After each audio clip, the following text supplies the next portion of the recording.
ಶ್ರೀ ಗುರು ಬಸವಲಿಂಗಾಯ ನಮಃ. ಇವತ್ತಿನ ಆರೋಗ್ಯ ಮತ್ತು ಆಧ್ಯಾತ್ಮಿಕ ಕಾರ್ಯಕ್ರಮಕ್ಕೆ ಬಸವ ಟಿವಿಯ ಸಮಸ್ತ ವೀಕ್ಷಕರುಗಳಿಗೆ ಆದರದ ಸ್ವಾಗತವನ್ನು ಕೋರ್ತಾ ಇದ್ದೀನಿ. ಶರಣಾರ್ಥಿ.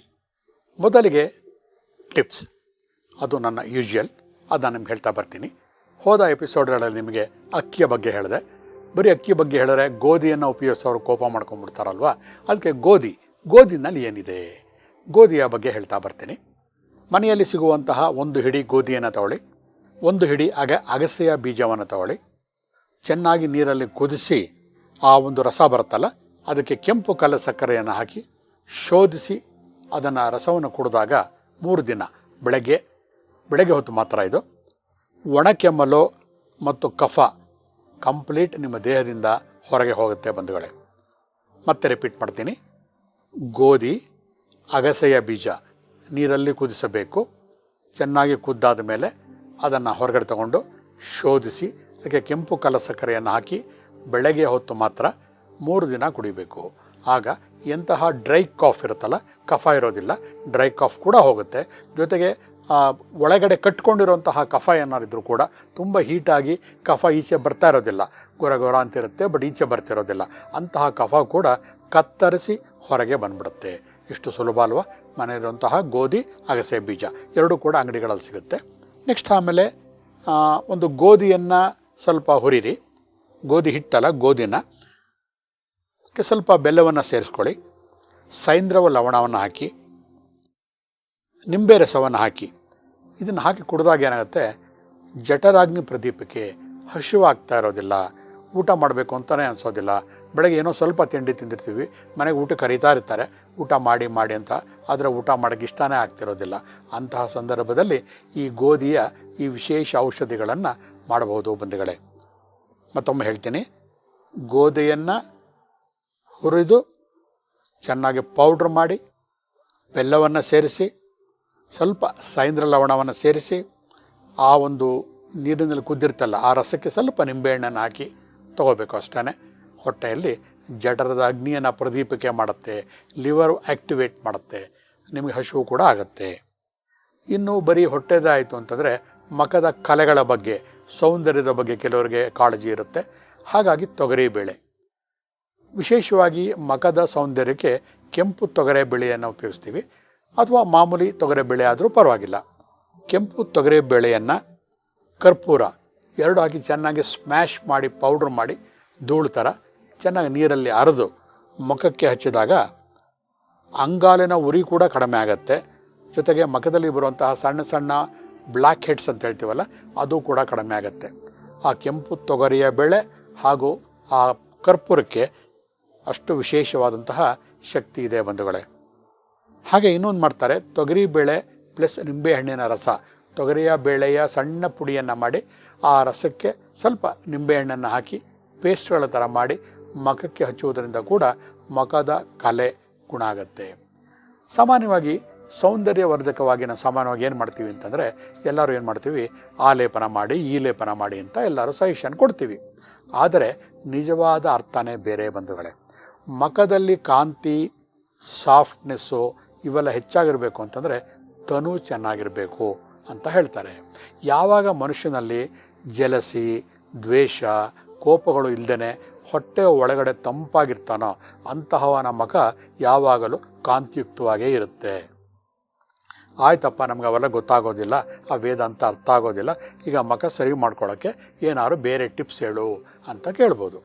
ಯಾವುದೇ ಔಷಧಿ ಉಪಯೋಗಿಸ್ತೇನೆ ಮಾಡುವಂತಹ ಸುಂದರವಾದಂತಹ ಒಂದು ಟಿಪ್ಸನ್ನು ನಾನು ನಿಮಗೆ ಹೇಳ್ಕೊಡ್ತೀನಿ. ಇದೊಂದು ಬೇರೆ ವಿಶೇಷವಾದಂತಹ ಟೆಕ್ನಿಕ್, ಆಕ್ಯುಪ್ರೆಷರ್ ಟೆಕ್ನಿಕ್. ನಿಮ್ಮ ಎಡಗೈ ಹೆಬ್ಬೆರಳನ್ನು ತಗೊಳ್ಳಿ. ಎಡಗೈ ಹೆಬ್ಬೆರಳು ನಿಮ್ಮ ತಲೆಯ ಭಾಗವನ್ನು ರೆಪ್ರೆಸೆಂಟ್ ಮಾಡುತ್ತೆ. ಸೊ ಅದಕ್ಕೆ ಏನು ಮಾಡಬೇಕು, ನಿಮ್ಮ ಹೆಬ್ಬೆರಳಿನ ಮೊದಲ ಗೆರೆಯಿಂದ ಟಿಪ್ ಆಫ್ ದಿ ಹೆಬ್ಬೆಟ್, ಆ ಹೆಬ್ಬೆಟ್ಟಿನ ತಲೆಯ ಭಾಗದಿಂದ ಮೊದಲ ಗೆರೆ ಇರುತ್ತಲ್ಲ ಆ ಜಾಗದವರೆಗೆ ಕಂಪ್ಲೀಟ್ ಒಂದು ಪೆನ್ಸಿಲ್ ಅಥವಾ ಪೆನ್ ತಗೊಂಡು ಜೋರಾಗಿ 10-15 ನಿಮಿಷ ಮಸಾಜ್ ಮಾಡಿ ಪ್ರತಿ ದಿವಸ. ಬೆಳಗ್ಗೆ ಎದ್ದ ತಕ್ಷಣವೇ ಯಾರು ಹೆಬ್ಬೆಟ್ಟನ್ನು ಮಸಾಜ್ ಮಾಡ್ತಾರೋ ಅವರ ಮುಖಗಳು ಕಂಪ್ಲೀಟ್ ಕಾಂತಿಯುಕ್ತವಾಗಿರುತ್ತೆ. ಇದನ್ನು ನೀವು ಪ್ರಯತ್ನ ಪಡ್ಬೋದು. ಅದೂ ಆಗಲಿಲ್ಲ ಅಂತಂದರೆ ಕಂಪ್ಲೀಟ್ ಕಪ್ಪು ಬಣ್ಣವನ್ನು, ಕಪ್ಪು ಪೆನ್ಗಳು ಸಿಗುತ್ತೆ, ಬ್ರಷ್ ಪೆನ್ ಅಂತ ಅಂದ್ಬಿಟ್ಟು, ಆ ಕ್ಯಾಮ್ಲಿನ್ ಬ್ರಷ್ ಪೆನ್ ಅಂತ ಆ ಕಲರ್ ತೊಗೊಂಡು ಕಪ್ಪು ಬಣ್ಣವನ್ನು ಟಿಪ್ ಆಫ್ ದಿ ಫಿಂಗರಿಂದ ಮೊದಲ ಗೆರೆಯವರೆಗೆ ಫುಲ್ ಹಾಕಿ ಬಿಟ್ಬಿಡಿ. ಸನ್ಲೈಟಲ್ಲಿ 2 to 3 ಅವರ್ಸ್ ಎಕ್ಸ್ಪೋಸ್ ಮಾಡ್ಕೋಬೇಕು. ನೈಟ್ ಟೈಮ್ ವರ್ಕ್ ಆಗಲ್ಲ ಅದು. ಮಾಡಿದಾಗ ಏನಾಗುತ್ತೆ, ನಿಮ್ಮ ಮುಖದಲ್ಲಿ ಯಾವುದೇ ರೀತಿಯ ಇನ್ಫೆಕ್ಷನಿಂದ ಗುಳ್ಳೆಗಳಾಗಿದ್ದರೆ, ಸಣ್ಣ ಸಣ್ಣ ಬ್ಲ್ಯಾಕ್ ಹೆಡ್ಸ್ಗಳಾಗಿದ್ದರೆ, ಎಣ್ಣೆ ಸದಾ ಜಿನುಗಿ ಏನಾದ್ರು ಕಲೆಗಳಾಗಿದ್ದರೆ ಕಂಪ್ಲೀಟ್ ಗುಣ ಆಗುತ್ತೆ ಬಂಧುಗಳೇ. ಈ ಕಲರ್ ಥೆರಪಿನ ನೀವು 1 ವಾರ ಅಥವಾ 10 ದಿವಸ ಮಾಡಬೇಕಾಗತ್ತೆ, ಅದು ಕೂಡ ವರ್ಕ್ ಆಗುತ್ತೆ. ನೋಡಿ, ಕಲರ್ಗಳಲ್ಲಿ ಅಷ್ಟು ವಿಶೇಷ ಶಕ್ತಿ ಇದೆ. ದೇಹದಲ್ಲಿ ಒಂದು ಕಲರ್ಗಳನ್ನು ಅಪ್ಲೈ ಮಾಡೋದ್ರಿಂದ ಇಡೀ ನಮ್ಮ ದೇಹದ ಆರೋಗ್ಯ ಕೂಡ ಸುಧಾರಿಸ್ಕೋಬೋದು ಬಂಧುಗಳೇ. ಇನ್ನೊಂದಂತಹ ವಿಶೇಷ ಟಿಪ್ಸ್ ಅಂತ ನಾನು ಕೊಡ್ತಾ ಇದ್ದೇನೆ ನಿಮಗೆ. ಸಾಮಾನ್ಯವಾಗಿ ಇನ್ಸೋಮ್ನಿಯಾ ಅಂತ ಹೇಳ್ತೀವಿ, ನಿದ್ದೆ ಬಾರದೇ ಇರೋದು. ಇದು ಏನೇ ಕಾರಣದಿಂದ ಬಂದಿರ್ಬೋದು. ಜಠರಾಗ್ನಿ ಮಂದವಾಗಿ ಡೈಜೆಷನ್ ಆಗದೆ ಕೂಡ ನಿದ್ದೆ ಬಂದಿರುತ್ತೆ, ಅಥವಾ ದುಡ್ಡು ಕಾಸು ಕಳ್ಕೊಂಡು ಬೇಜಾರಾಗಿರುತ್ತೆ, ನಿದ್ದೆ ಬಂದಿರಲ್ಲ. ಮನೆಯಲ್ಲಿ ಗಂಡ ಹೆಂಡತಿ ಗಲಾಟೆ ಆಗಿರುತ್ತೆ, ನಿದ್ದೆ ಬಂದಿರಲ್ಲ. ಯಾವುದೇ ರೀತಿಯ ನಿದ್ರೆಯ ತೊಂದರೆ ನಿಮಗೆ ಬಂದಿರ್ಬೋದು. ಕಾರಣಗಳು ಏನೇ ಇರಲಿ, ನೀವು ಮಾಡಬೇಕಾಗಿರೋದಿಷ್ಟೇ, ನಿಮ್ಮ ಎಡಗೈ ಹೆಬ್ಬೆರಳನ್ನು ತಗೊಳ್ಳಿ. ಹೆಬ್ಬೆರಳಿನ ಹೊರಗಡೆ ಭಾಗ, ಉಗುರಿನ ಕೆಳಭಾಗದಲ್ಲಿ ಕುಂಕುಮವನ್ನು ಇಟ್ಕೊಳ್ಳೋ ಹಾಗೆ ಒಂದು ಕಪ್ಪು ಬಿಂದುವನ್ನು, ಸೇಮ್ ಅದೇ ಕಾರ್ಮಲ್ ಬ್ಲ್ಯಾಕ್ ಪೆನ್ ಅಂತ ಸಿಗುತ್ತೆ, ಬ್ರಷ್ ಪೆನ್. ಆ ಬ್ರಷ್ನಲ್ಲಿ ಯಾಕೆ ಅದನ್ನು ಹೇಳ್ತಾ ಇದ್ದೀನಿ ಅಂತಂದರೆ, ಆ ಒಂದು ಪೆನ್ನು ನಮ್ಮ ದೇಹದಲ್ಲಿ ಮಿನಿಮಮ್ 3 to 4 ಅವರ್ಸು ಆ ಬಣ್ಣ ಉಳಿಯುತ್ತೆ. ಬೇರೆ ಸ್ಕೆಚ್ ಪೆನ್ಗಳು 1 hour 2 hour ಅಳಿಸೋಗುತ್ತೆ. ಹಾಗಾಗಿ ಕಪ್ಪು ಬಣ್ಣವನ್ನು ಉಗುರಿನ ಕೆಳಭಾಗದಲ್ಲಿ ಚೆನ್ನಾಗಿ ಬರೆಯಿರಿ. 3 to 4 ಅವರ್ಸ್ ಎಕ್ಸ್ಪೋಸ್ ಮಾಡಿ. ಸಾಮಾನ್ಯವಾಗಿ ಇವತ್ತು ರಾತ್ರಿ ಚೆನ್ನಾಗಿ ನಿದ್ದೆ ಮಾಡಬೇಕು ಅಂತಂದರೆ ಮಧ್ಯಾಹ್ನ 3 ಗಂಟೆಯಿಂದ 3 ಅವರ್ಸು ಆ ಕಪ್ಪು ಬಣ್ಣವನ್ನು ಹಾಕಿ ಬಿಟ್ಟುಬಿಡಿ. ಅವತ್ತು ನೋಡಿ ಮ್ಯಾಜಿಕ್ಕು. ಅವತ್ತು ನೀವು ಮಲಗಿರ್ತೀರ, ನಿಮಗೇ ಗೊತ್ತಿಲ್ಲದೆ ಇದ್ದಂಗೆ ಗಾಢವಾದ ನಿದ್ದೆ ಬಂದಿರುತ್ತೆ ಬಂಧುಗಳೇ. ಇದನ್ನು 5-6 ದಿವಸ ಮಾಡಿ, ನಿಮಗೆ ನಿದ್ದೆಯ ತೊಂದರೆಗಳು ಕಂಪ್ಲೀಟ್ ಶಮನ ಆಗುತ್ತೆ.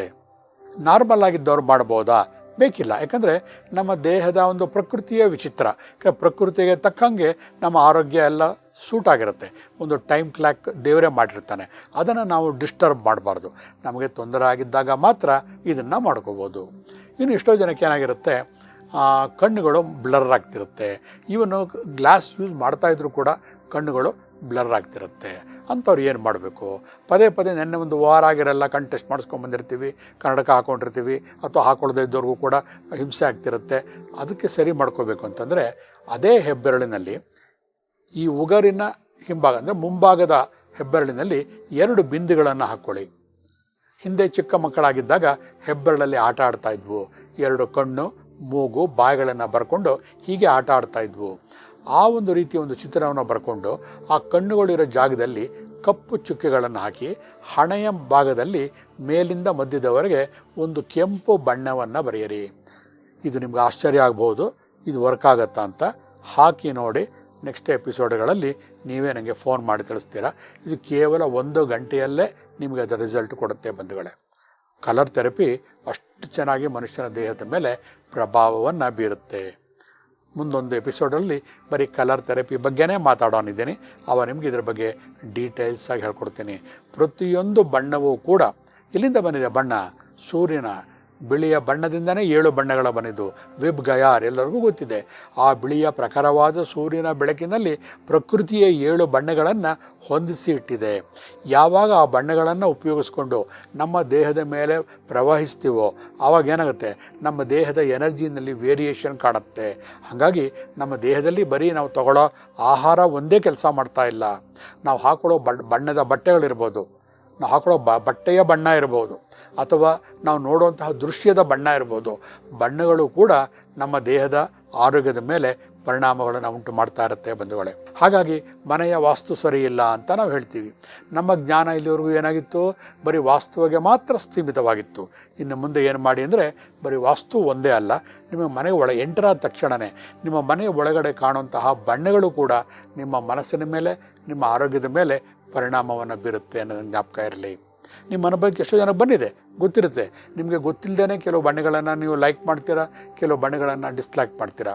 ಯಾವುದೋ ಮನೆಗೆ ಹೋದಾಗ ತುಂಬ ಪ್ಲೆಸೆಂಟಾಗಿ ಕಾಣುತ್ತೆ, ಏನೋ ಒಂದು ಆನಂದವಾಗುತ್ತೆ. ಅದಕ್ಕೆ ಕಾರಣ ಅವರು ಹಾಕಿರೋ ಗೋಡೆಗೆ ಹಾಕಿರೋ ಬಣ್ಣಗಳು ಅಥವಾ ಆ ಫರ್ನಿಚರ್ ಬಣ್ಣಗಳು, ಅದು ಮನಸ್ಸಿಗೆ ಹಿತವಾಗುತ್ತೆ. ಕೆಲವೊಂದು ಬಣ್ಣಗಳು ರಾಹು ಬಡದಂಗೆ ಅಂತ ಹೇಳ್ತೀವಿ, ಅಂದರೆ ತುಂಬ ತೀಕ್ಷ್ಣವಾಗಿರುತ್ತವೆ. ಅಂಥ ಜಾಗದಲ್ಲಿ ಇರೋಕ್ಕೂ ಇಷ್ಟ ಆಗೋದಿಲ್ಲ, ಆ ಜಾಗ ಖಾಲಿ ಮಾಡೋಣ ಅಂತ ಹೇಳಿಸುತ್ತೆ. ಹಾಗಾಗಿ ಬಣ್ಣಗಳು ನಮ್ಮ ಮನಸ್ಸಿನ ಮೇಲೆ ನೇರವಾದಂತಹ ಒಂದು ಪರಿಣಾಮವನ್ನು ಉಂಟು ಮಾಡುತ್ತೆ ಬಂಧುಗಳೇ. ನಮ್ಮ ಹಾಕೊಳ್ಳೋ ಬಟ್ಟೆ, ವಾತಾವರಣ. ಹಾಗಾಗಿ ತುಂಬ ಖುಷಿಯಾದಾಗ, ಖುಷಿ ಆಗಬೇಕು ಅಂತ ಅಂದ್ಕೊಂಡಾಗ ನಾವೇನು ಮಾಡ್ತೀವಿ, ಹೊರಗಿನ ಪ್ರಪಂಚಕ್ಕೆ ಹೋಗ್ತೀವಿ. ಯಾರಿಗೆ ತಾನೇ ದೊಡ್ಡ ದೊಡ್ಡ ಲಾನ್ ಇಷ್ಟ ಇಲ್ಲ ಹೇಳಿ? ತುಂಬ ದೊಡ್ಡವರಾಗಿ ಶ್ರೀಮಂತರಾದರೆ ಮನೆಯ ಮುಂದೆ ಹುಲ್ಲಿನ ಒಂದು ಲಾನ್ನೇ ಬೆಳೆಸ್ತಾರೆ. ಯಾಕಂದರೆ ಕಣ್ಣಿಗೆ ಆ ಹಸಿರು ಅಷ್ಟು ಅಪ್ಯಾಯಮಾನವಾಗಿರುತ್ತೆ. ಇವತ್ತು ನಾವೆಲ್ಲರೂ ಟೂರ್ ಏನಾರು ಹೋಯಿತು ಅಂತಂದಾಗ ಕಂಪ್ಲೀಟ್ ಆ ಹೊರಗಡೆ ಆ ಒಂದು ತಂಪು ವಾತಾವರಣದಲ್ಲಿ ಹಸುರಿನ ಗಿಡಗಳನ್ನು, ಆ ಒಂದು ಹುಲ್ಲಿನ ಜಾಗಗಳನ್ನ ನೋಡಿದಾಗ ಮನಸ್ಸಿಗೆ ಒಂದು ರೀತಿ ಆನಂದವಾಗುತ್ತೆ. ಆ ಗ್ರೀನ್ ಕಲರ್ಗೆ ಆ ಶಕ್ತಿ ಇದೆ. ಅಷ್ಟೇ ಅಲ್ಲ, ನೀಲಿ ಆಕಾಶ ಇಷ್ಟು ಚೆನ್ನಾಗಿರುತ್ತಲ್ವ. ಮೇಲ್ಗಡೆ ನೀಲಿ ಆಕಾಶ, ಮುಂದ್ಗಡೆ ಹಸಿರು ತುಂಬಿರುವಂತಹ ಒಂದು ಗಿಡ, ಆ ಭತ್ತದ ತೆನೆಗಳು, ಆ ಬೆಳಗಿನ ಜಾವನ ಸೂರ್ಯೋದಯದ ಸಮಯದಲ್ಲಿ ಆ ಒಂದು ಹಸಿರಿನ ಗಿಡದ ಮೇಲೆ ಆ ಮಂಜಿನ ಮಣಿಗಳು, ಆ ಪರಿಕಲ್ಪನೆಗಳ ಕವಿಗಳ ಭಾಷಣಗಳಲ್ಲಿ ಕೇಳ್ತಾ ಇರ್ತೀವಲ್ಲ, ಇಷ್ಟು ಚೆನ್ನಾಗಿರುತ್ತೆ. ಆ ಕೇಳೋಕ್ಕೆ ನಮಗೆ ಇಷ್ಟು ಆನಂದ ಕೊಡಬೇಕಾದ್ರೆ ಅದನ್ನು ನೋಡಿದಾಗ ಇಷ್ಟು ನಮ್ಮ ದೇಹದ ಮೇಲೆ ಪರಿಣಾಮ ಬೀರುತ್ತಲ್ವ. ಹಾಗಾಗಿ ಕಲರ್ಗಳು ಅಷ್ಟು ಚೆನ್ನಾಗಿ ಪರಿಣಾಮ ಬೀರುತ್ತೆ. ಹಾಗಾಗಿ ಇವತ್ತು ಹೇಳ್ಕೊಡೋ ಟಿಪ್ಸ್ನ ಮರಿಬೇಡಿ. ಉಗುರಿನ ಕೆಳಭಾಗದಲ್ಲಿ ಕಲರ್ ಬ್ಲ್ಯಾಕ್ ಹಾಕಿದಾಗ ಚೆನ್ನಾಗಿ ನಿದ್ದೆ ಬರುತ್ತೆ. ಹೆಬ್ಬೆರಳಿನ ಮುಂಭಾಗದಲ್ಲಿ ಕಣ್ಣುಗಳಿರೋ ಜಾಗದಲ್ಲಿ 2 ಕಪ್ಪು ಬಿಂದುಗಳನ್ನು ಹಾಕಿ ಕಣ್ಣಿಗೆ ಸಂಬಂಧಪಟ್ಟಂತಹ ತೊಂದರೆಗಳು ಗುಣ ಆಗುತ್ತೆ. ಹಾಗಾಗಿ ಮುಂದಿನ ಎಪಿಸೋಡ್ಗಳಲ್ಲಿ ಅದರ ಬಗ್ಗೆ ನಾನು ಮುಂದುವರಿಸ್ತೀನಿ.